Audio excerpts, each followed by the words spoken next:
visions through my dreams, seeing myself swimming in the universe.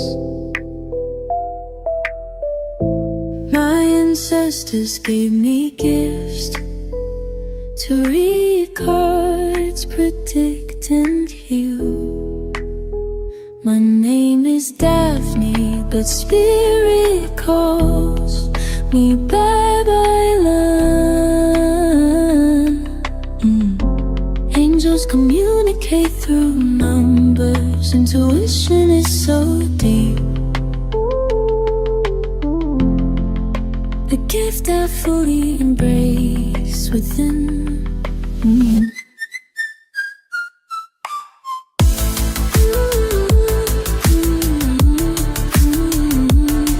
Hi everyone! Welcome po sa inyong Almost Personal Readings. So, eto na naman tayo. Almost everyday na rin tayo, no? Merong reading. So, tignan natin kung anong nangyayari. This might be your story, the entire story. Pwedeng bits and pieces lang kasi again, this is general, no? Take what's only yours. Huwag pong salon ng salon, no? Lalo na this is general. I also want to let you know to believe in the divine timing. Ayan. Kasi this reading is timeless. So whenever you see the reading meant not to find you.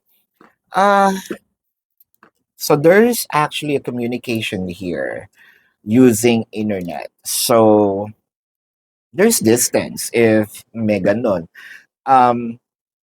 Hindi kayo magkasama sa isang bahay, no? So there's physical distance in here. Pwedeng sabihin natin mag-asawa kayo pero nasa ibang lugar kaya you're using internet. Pwede rin naman hindi kayo talaga totally, no?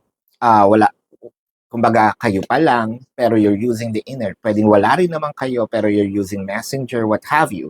So there's parang ang ginagamit nyo lang ditong means of communication is yung phone or gadgets and the internet, no? For a few numbers of you, this can also be a dating app dahil nga dito sa mga communications. But all of a sudden, parang biglang nawala. Less communication to no communication, nawala itong person na ito, hindi natin alam kung ano nangyari.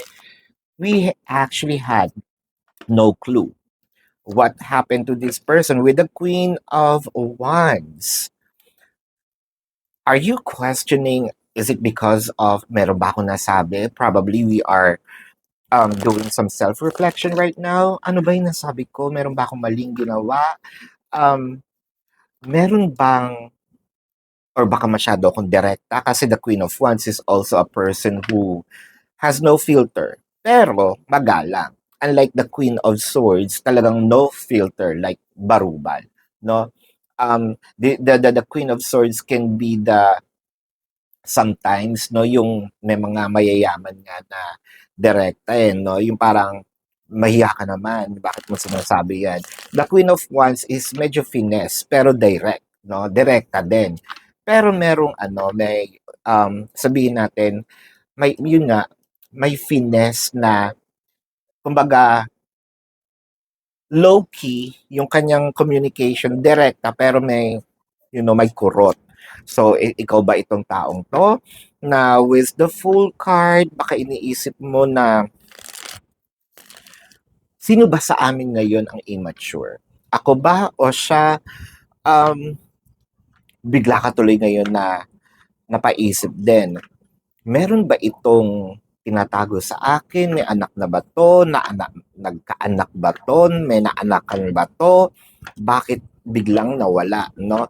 So, it felt like to me, ang daming tumatakbo sa isip mo ngayon, even to a point na humanap na kaya ako ng iba, no?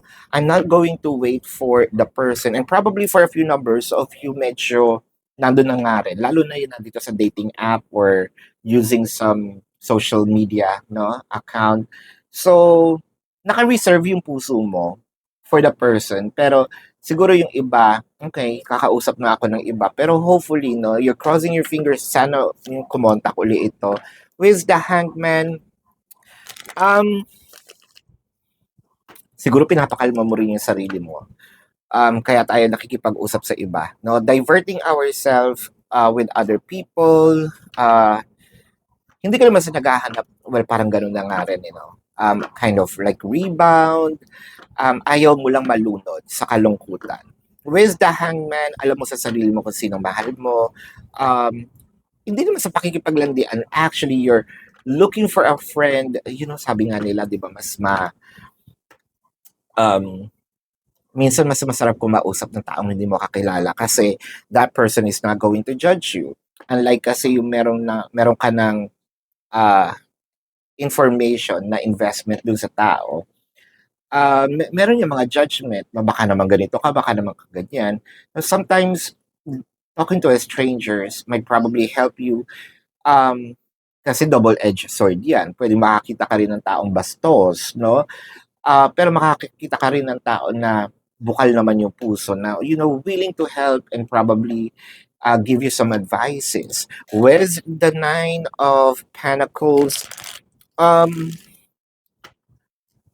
so ang gusto mo lang dito is actually to find some leisure, no? Uh, you don't want to dwell for now. So, is there some sort of like denial?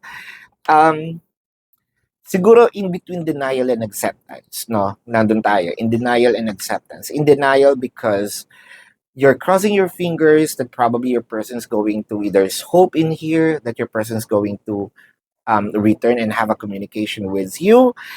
And acceptance that if in case that my person's not going back, at least hindi ganun kasakit kasi I am roaming around, no? With the Ten of Cups. So bigla ito magpapakita. Bigla, para ba itong kabuti, nawawala, bumabalik?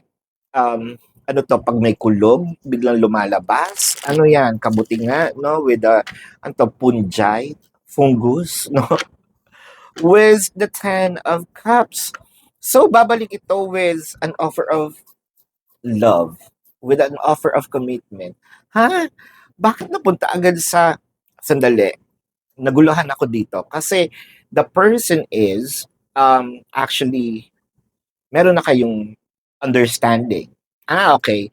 So, meron na kayong understanding, meron lang gap, and then pagbalik nito, so bakit? Ano nangyari in between? Ayan, yun yung ating aalamin. Ano yung nangyari in between? Bakit? Kasi merong Wheel of Fortune and the World card. So, I think that this person probably wanted to, hindi niya kayang pagsabayan, yung problema about finances and romance. Mas inuna niya muna yung finances, and finances are okay now.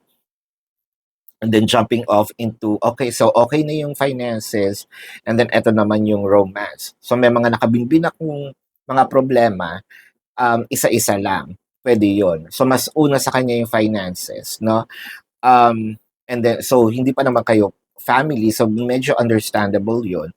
And I feel like kung hindi naman ito finances, I feel like medyo with the world card kasi, may changes. Merong, it's either 180-degree, 360-degree turn.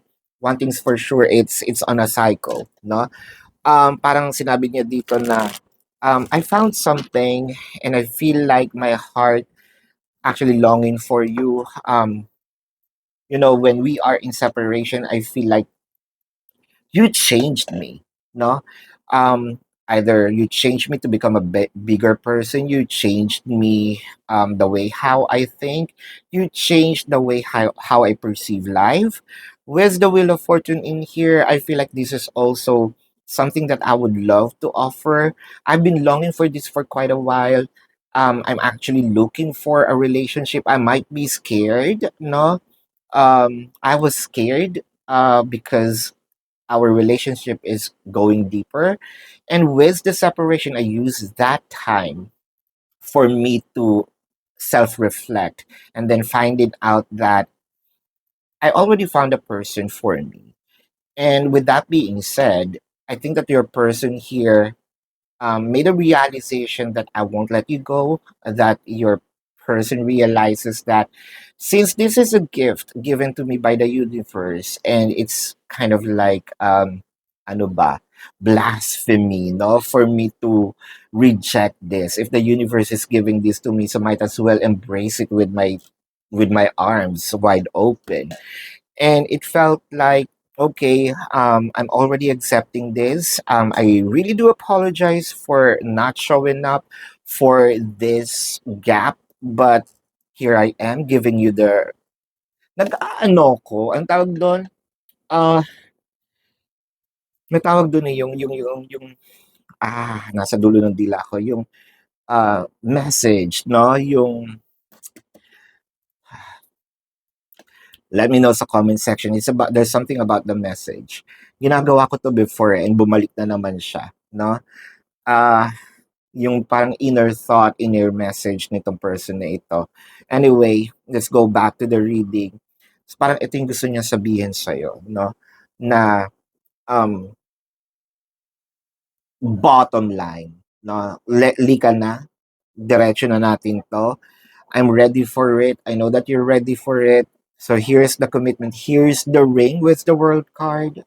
Um, let's do this together. I'm in, and let's build a family. No, this is your reading. Let's check the zodiac sign of your person. This can be their sun sign or a placement in their chart. O pwede rin lumabas ang inyong zodiac sign dito. I'm seeing Taurus, Scorpio, Aries, Leo, Sagittarius. I am seeing Aquarius. Yeah, Scorpio is very dominant. Leo, yes, nandito din. Taurus, yep, nandito din. Pisces and Cancer. So this is your reading. Maraming salamat. Love and light. Namaste. See you po sa susunod na readings. Goodbye.